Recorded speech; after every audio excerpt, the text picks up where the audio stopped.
तो चलिए अब हम आपको इस देव उठनी एकादशी की व्रत कथा के बारे में बताते हैं। एक समय की बात है, एक राज्य था जहाँ धर्म, आस्था और संस्कारों का पालन बड़े नियमों से किया जाता था। राज्य के लोग अत्यंत धार्मिक एवं श्रद्धावान थे।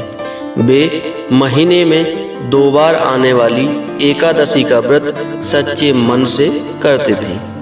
उस दिन पूरे राज्य में कोई भी अन्न का दाना तक नहीं खाता था, चाहे वह मनुष्य हो या पशु पक्षी, सभी उपवास एवं संयम का पालन करते थे। इसी राज्य में एक बार दूसरे नगर से एक व्यक्ति नौकरी की तलाश में आया।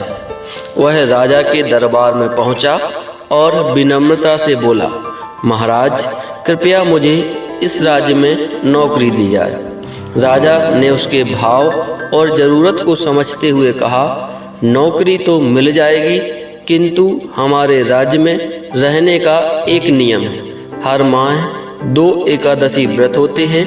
इन तिथियों को पूरे राज्य में किसी को भी अन्न नहीं मिलता।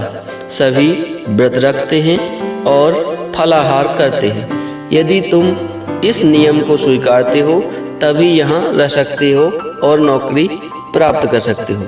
व्यक्ति ने बिना विचार किए हुए कहा, महाराज, मैं आपकी सभी शर्तों को स्वीकार करता हूँ। वह प्रसन्न था कि उसे रोजगार मिल जाएगा।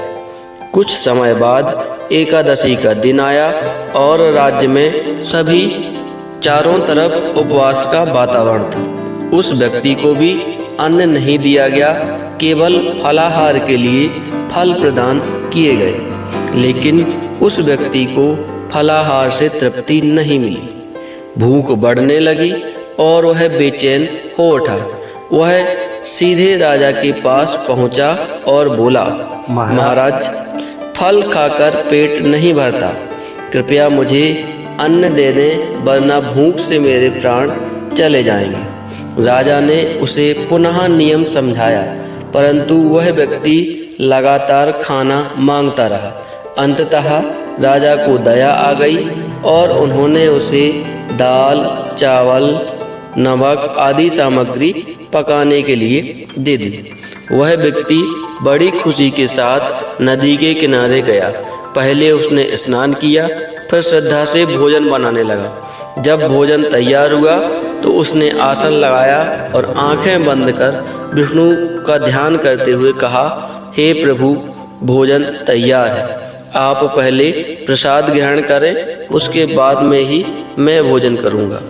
उसकी सच्ची भक्ति और भावना को देखकर भगवान विष्णु स्वयं प्रकट हुए और भोजन ग्रहण किया। फिर वे अपने धाम लौट गए। व्यक्ति भी भोजन कर प्रसन्नतापूर्वक अपने कार्य में लग गया। अगली एकादशी के समय वह फिर राजा के पास पहुंचा और बोला, महाराज, इस बार मुझे पिछली बार से 2 गुना अन्न दें। राजा ने चकित होकर पूछा, 2 गुना अन्न क्यों? उसने बड़ी ही सरलता से उत्तर दिया, पिछली बार भगवान विष्णु स्वयं भोजन करने आए थे। आधा अन्न उन्होंने खाया और आधा मैंने खाया, इसलिए मेरा पूरा पेट नहीं भरा। राजा यह सुनकर हैरान हो गया। उसने मन ही मन सोचा कि मैं तो वर्षों से एकादशी का व्रत करता हूँ, भगवान की पूजा करता हूँ, फिर भी आज तक दर्शन नहीं हुए और यह व्यक्ति कहता है कि भगवान उसके बुलाने पर भोजन करने आ गए। राजा ने सत्य जानने का निश्चय किया। अगली एकादशी को वह छिपकर नदी किनारे पहुंचा। फिर वह व्यक्ति आया, उसने स्नान किया, भोजन तैयार किया और पूर्व की तरह हाथ जोड़कर भगवान को बुलाया, परंतु उस दिन भगवान प्रकट नहीं हुए। उसने बार बार प्रार्थना की पर कोई चिन्ह नहीं दिखा। आखिर उसने भगवान से व्याकुल होकर कहा, यदि आप नहीं आए तो मैं प्राण त्याग दूंगा। और वह नदी में कूदने ही वाला था कि उसी क्षण भगवान विष्णु साक्षात प्रकट हुए और उसे रोक लिया। भगवान ने कहा, वत्स, तुम्हारी सच्ची भक्ति ने मुझे बांध लिया है। फिर उन्होंने उसके साथ भोजन किया और भोजन के बाद उसे अपने विमान पर बैठाकर वैकुंठ धाम ले गए। यह दृश्य देखकर राजा की आंखें खुल गईं। उसे समझ आ गया कि व्रत का मूल्य केवल बाहरी आडंबर में नहीं, बल्कि शुद्ध मन, सच्ची भावना और निष्कपट भक्ति में है। केवल औपचारिकता से व्रत करने वालों को फल नहीं मिलता, बल्कि फल उसे मिलता है जो तन मन धन से पूर्ण प्रेम और समर्पण के साथ भगवान को पुकारता है।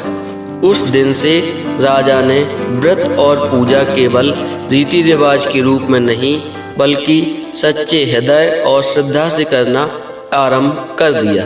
अंततः उसके जीवन पर भी भगवान विष्णु की कृपा हुई और मोक्ष की प्राप्ति हुई। बोलो विष्णु भगवान की जय।